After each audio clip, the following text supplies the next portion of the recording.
Wong mukmin iku kezolimane piye?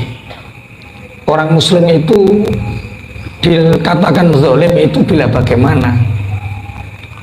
Makanya dikatakan Rasulullah nanti ditangguti ayu dzambin akhwafu lisalbil iman.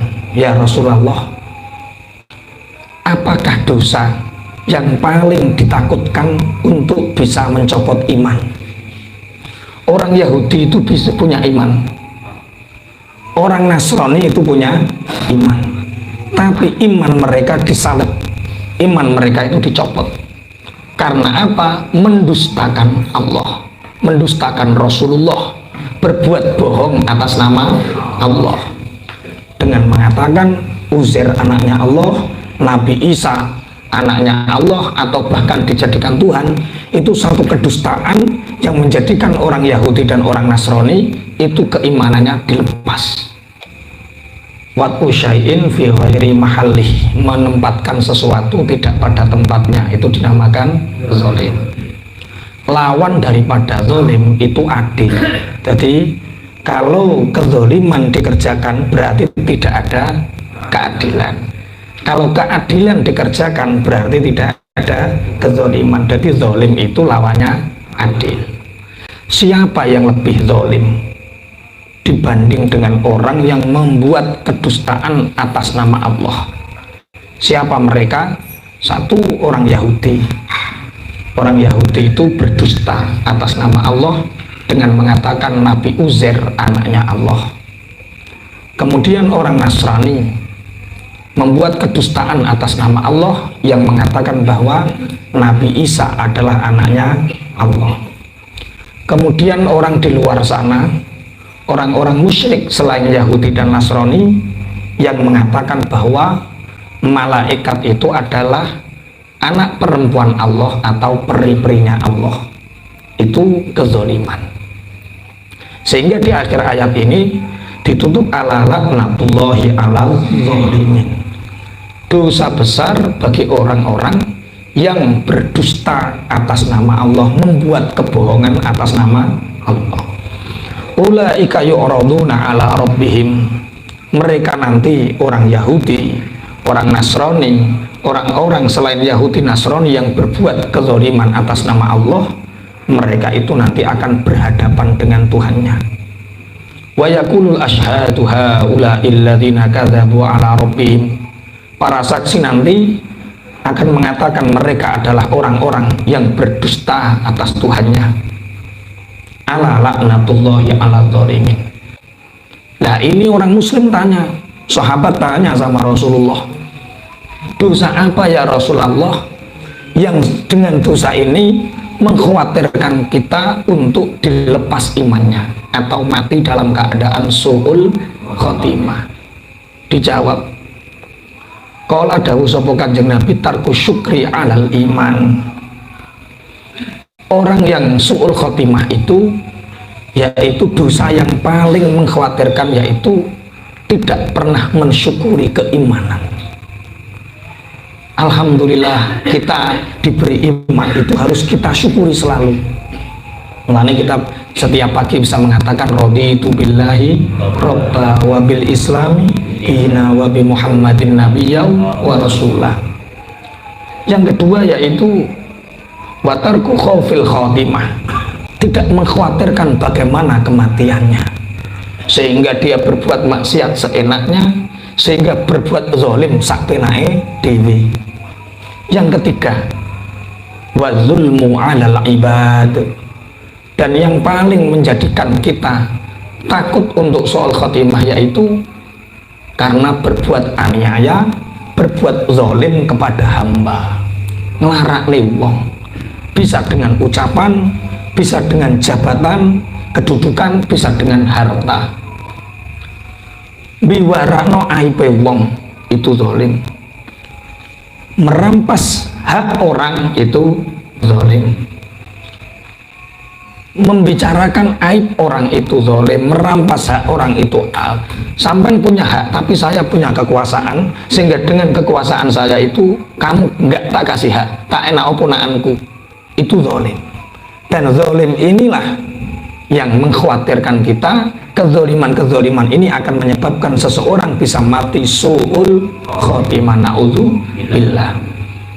Berarti lawan mafhum khulafah dari wadzulmu alal ibad, kalau kita ingin husnul khotimah, jangan banyak menzolimi orang, tapi berbuat baiklah banyak kepada orang lain. Itu menolong kita husnul khotimah. Makanya kenapa setiap Jumat kita mendengar Bilal khotib, innallaha ya'muru bil adli wal ihsani wa ita'i dzil qurba wa yanha 'anil fahsya'i wal munkari wal baghi. Terus kita selalu ditekankan untuk berbuat adil. Innallaha ya'muru bil adli wal ihsan. Sesungguhnya Allah memerintahkan untuk berbuat adil dan berbuat baik. Tapi ngono yo cek zalim. Pada setiap Jumat di rumah nih, innallaha ya'muru bil adli. Kemarin saya Jumatan sama Mas Taufik itu tangkep tadi mayang kawis itu, tak lihat orang-orang itu kalau khutbah kok pada turu yo. Tak jawab, itu tandanya negara lagi aman aku. Kalau negara aman, ciri-ciri negara aman itu kalau khotib khutbah sing dikhutbahi turu, itu negara paling aman. Wis sak polisi ini bareng mulai turu gitu ya. Okay. Bismillahirrahmanirrahim. Ini 3 hal yang mengkhawatirkan kita mati su'ul khotimah. Makanya orang Yahudi yang imannya kuat, orang Nasrani yang imannya kuat, itu dilepas imannya gara-gara apa? Aftaro 'alallahi kadziba, berbohong atas nama Allah. Ada satu hadis qudsi, ya bani Adam, al-mautu yakshifu asrarakum. Hai anak Adam, hai manusia, kematian nanti akan membuka rahasiamu.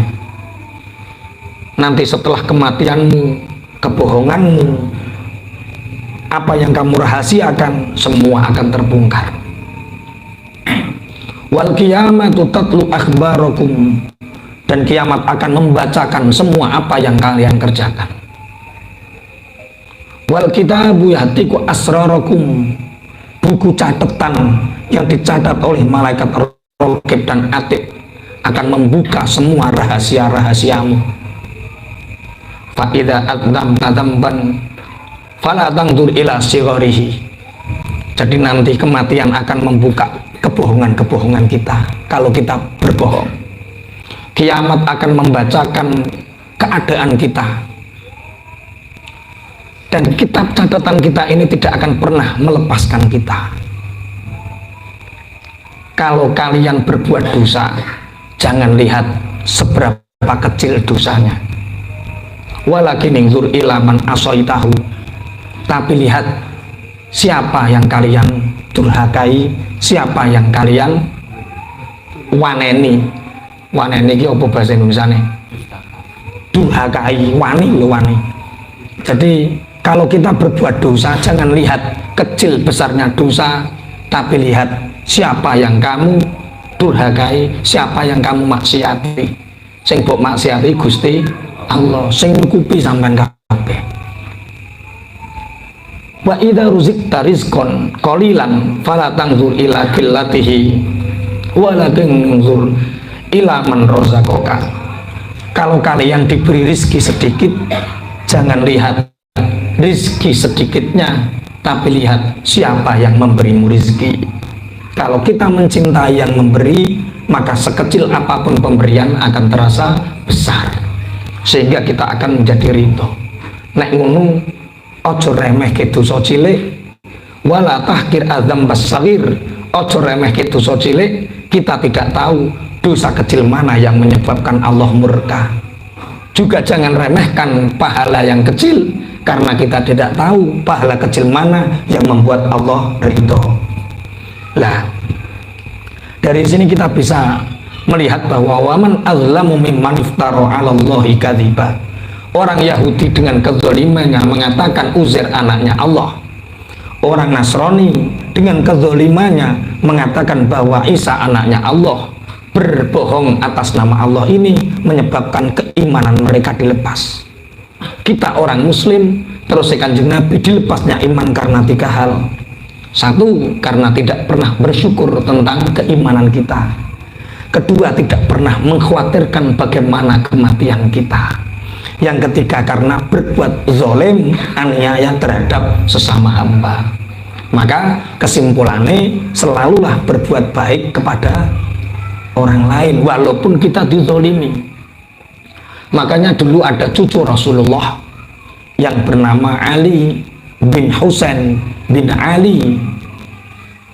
Ali bin Husain bin Ali ini masyhur, namanya tidak dipanggil Ali tapi dipanggil Zainal Abidin. Zain itu perhiasan, Abidin itu orang-orang yang menyembah Allah. Jadi Zainal Abidin itu hiasan orang-orang yang menyembah Allah. Sing notosone iki dhewe yo Zainal Abidin. Sing teko dhisik mau yo Zainal Abidin. Ternyata Zainal Abidin itu gelar. Gelar yang sangat masyhur. Nama aslinya siapa? Ali. Ijek kurang genep tambahi. Namanya siapa? Ali Zainal Abidin. Wah, jos iku wis. Iku gelar yang luar biasa. Kenapa Ali ini, cucunya Rasulullah Habib Ali ini disebut Zainal Abidin? Karena beliau pernah keluar dari masjid dan di situ banyak jamaah seperti saya jenengan sedaya rawuh metu iku ana wong ngantemi watu, ngantemi tletong.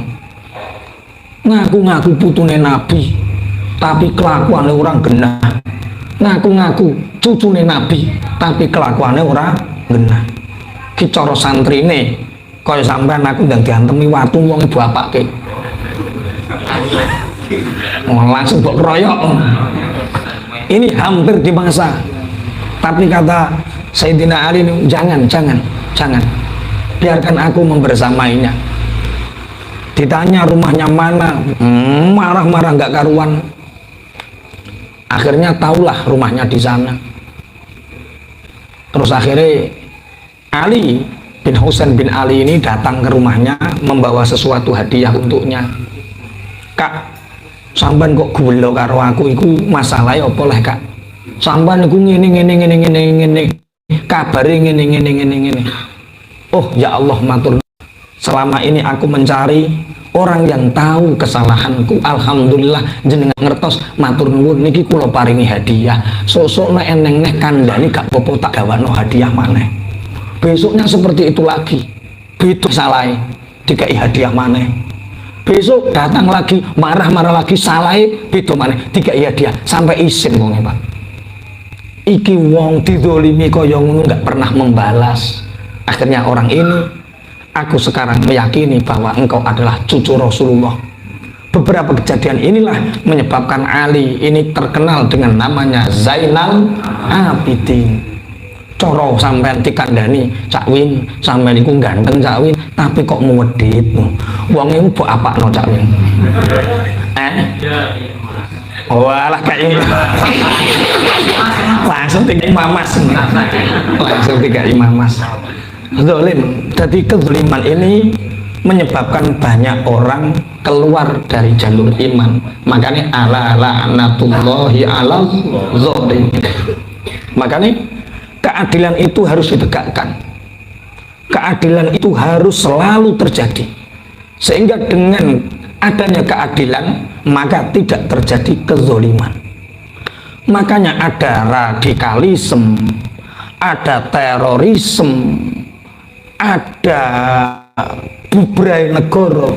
Itu bukan karena rakyat yang salah, tapi karena ketika ketidakadilan tidak di jalan terjadi, maka zalim akan merajalela. Jadi enenge radikal itu perkara terjadinya ketidakadilan. Enenge wong mateni wong siji lan liyane itu karena adanya ketidakadilan.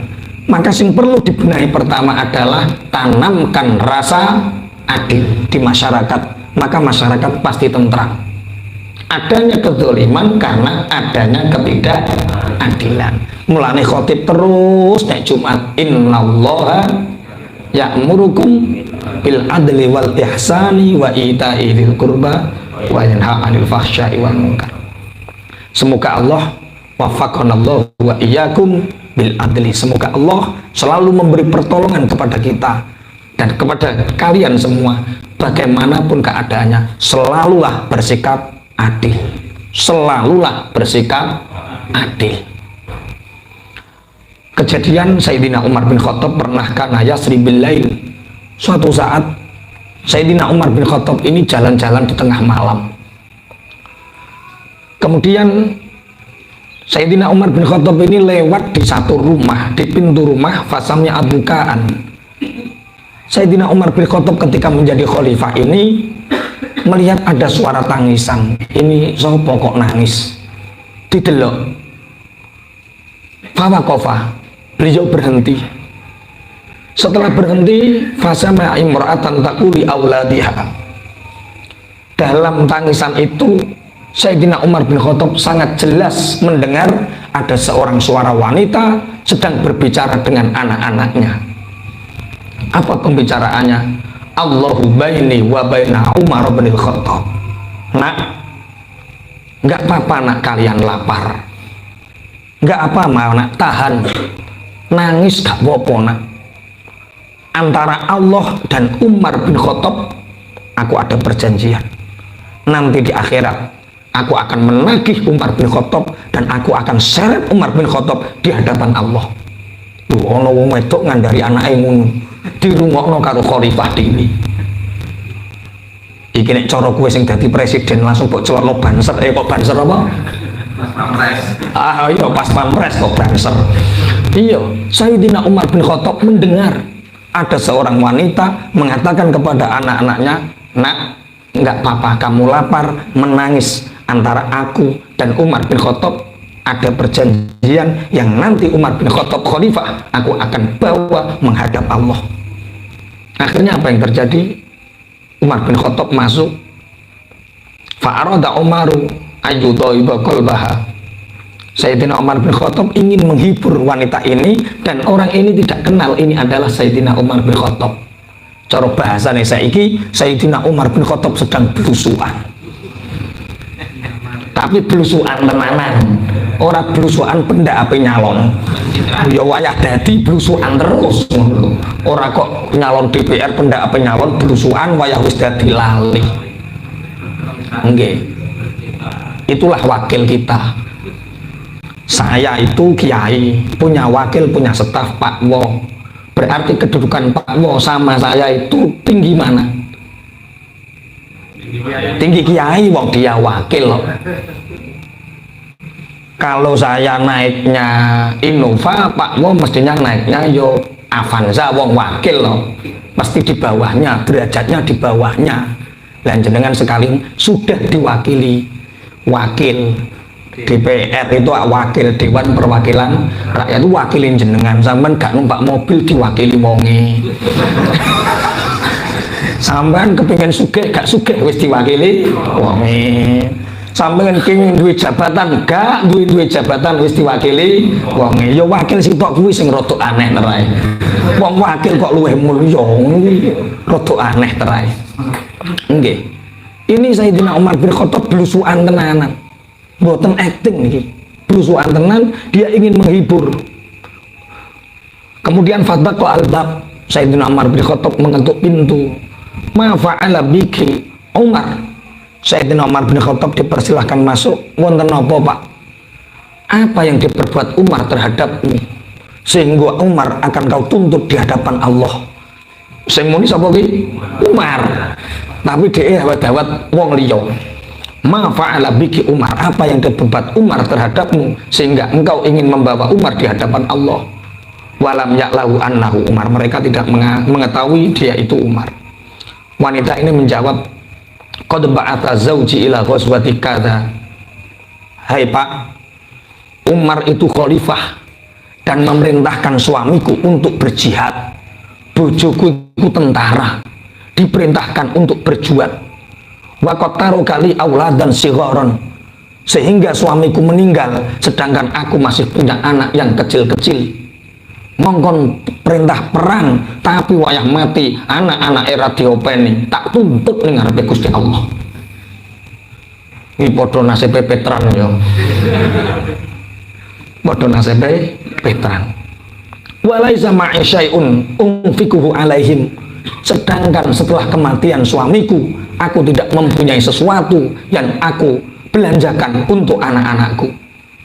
Akhirnya faja berguna, anak-anak mereka ini menangis. Wa yaquluna qad ghafala amirul mukminina anna.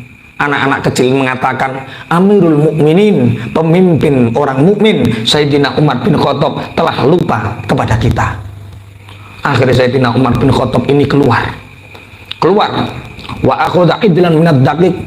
Dia ini membawa gandum, tepung, membawa daging yang banyak. Wa hamalahu ala dhuhrih, dipanggul-panggul dewi, dipikul-pikul dewi, dagingnya digawa, tepung gandumnya digawa dewi, dibawa sendiri. Akhirnya santri ini, sahabate, cara saiki ajudane mengatakan, "Dohu hatta ahmilahu, khalifah, biar aku yang membawanya. Tolong khalifah, biar aku yang membawanya." Apa kata Sayyidina Umar bin Khattab? Hab Anda katahmilu fid dunya hadza. Iya kak, ini tak kasih kamu. Kamu bisa membawakan ini di dunia untukku. Tapi fama yahmilu auzari yaumal qiyamah. Tapi siapa yang membawakan beban dosa-dosaku besok di hari kiamat? Paling saiki abote daging, abote gandum, abote tepung iso tak sangga ning donya kak. Tapi sok ning akhirat aku akan dihadapkan kepada Allah dengan dosa-dosaku karena melupakan anak-anak yatim dari orang-orang mujahid ini. Tidak, biar aku yang membawanya. Wa kana yabghi hatta dakhalat dar. Sayyidina Umar bin Khattab ini menangis sampai masuk rumah. Fa'ajana fi sa'ati minad daqiq biyadih. Tidak hanya menangis, Sayyidina Umar bin Khattab mengambil daging, tepung, gandum, dimasak sendiri. Di cara saiki kas geni dewi, menyalakan api sendiri, dimasak menjadi roti dan daging. Kemudian wanaba asibyan, anak-anak kecil yang sudah tertidur ini dibangunkan. Kemudian anak-anak kecil ini dibangunkan. Sayyidina Umar bin Khattab didulang dengan jari-jarinya Umar bin Khattab sendiri, dengan tangan mulianya Sayyidina Umar bin Khattab, seorang khalifah, seorang presiden. Seperti itu demi menegakkan keadilan. Jangan sampai ada rakyat yang terzolimi. Akhirnya mereka kenyang.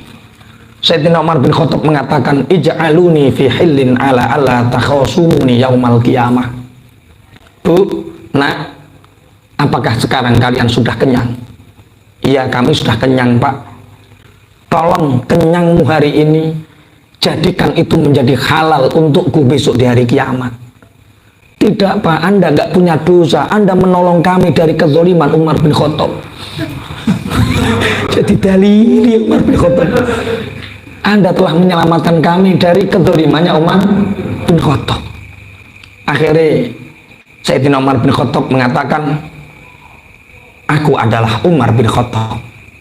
Mohon ridhokan aku, jangan aku tuntut di hadapan Allah. Akhirnya mereka mengatakan, iya, kami ridho. Wa ma'ahu adlun, pergilah kamu, aku akan bersaksi bahwa engkau adalah pemimpin yang adil. Ini khalifah. Karena saking apanya, sekelas Umar bin Khattab yang sudah dijanjikan surganya oleh Allah.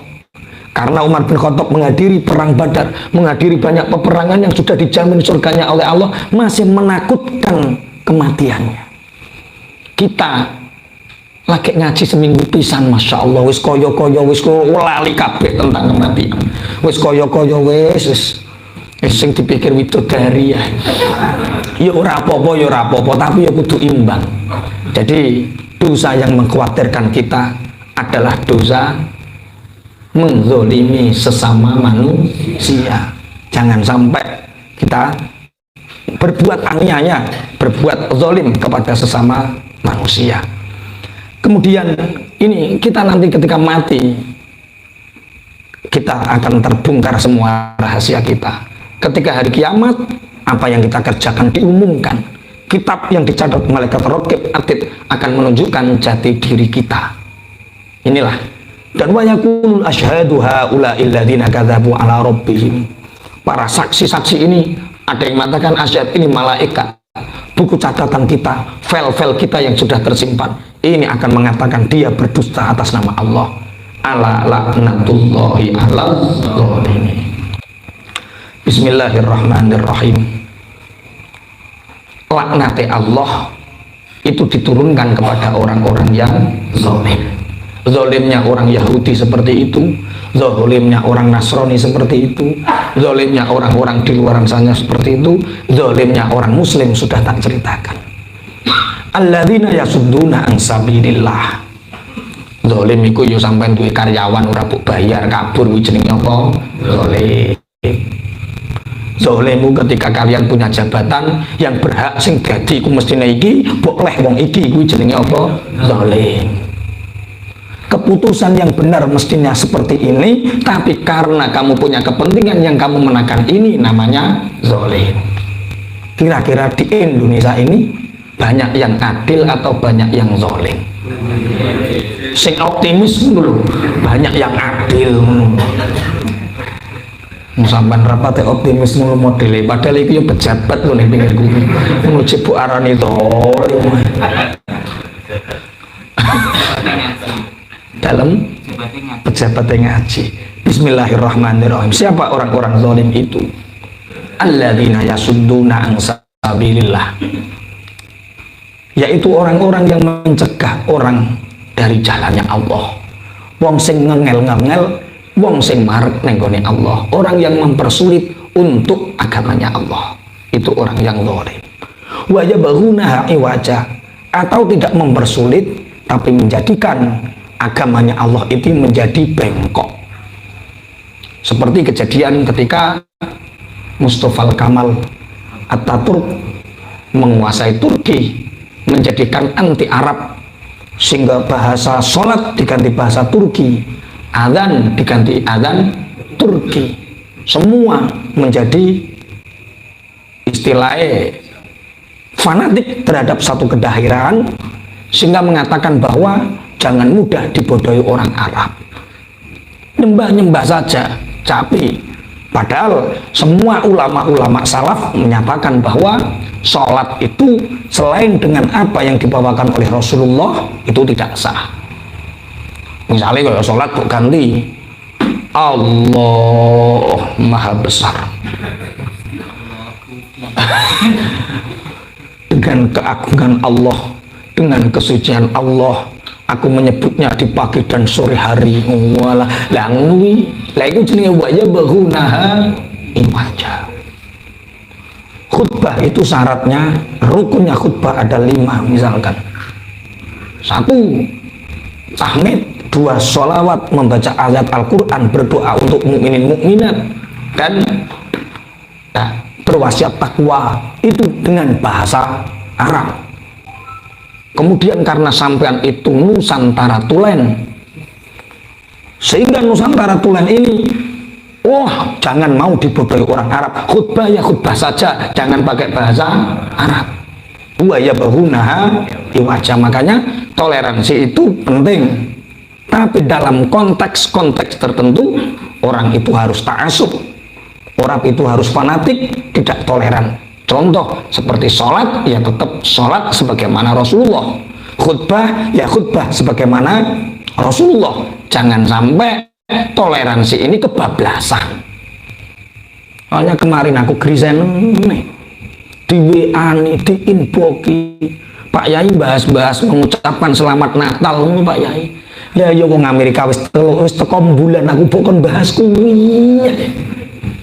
Lah kowe ngono ki yo ndek kanca Kristen ora. Lah kok takok aku. Ora-ora seneng gawe kisruh ae. Bismillahirrahmanirrahim pun nggih. Siapa orang zalim? Alladzina yasudduna an sabilillahi wa yabghunaha iwaja. Orang-orang yang mencegah dari jalannya Allah dan menjadikan agama ini menjadi bengkok.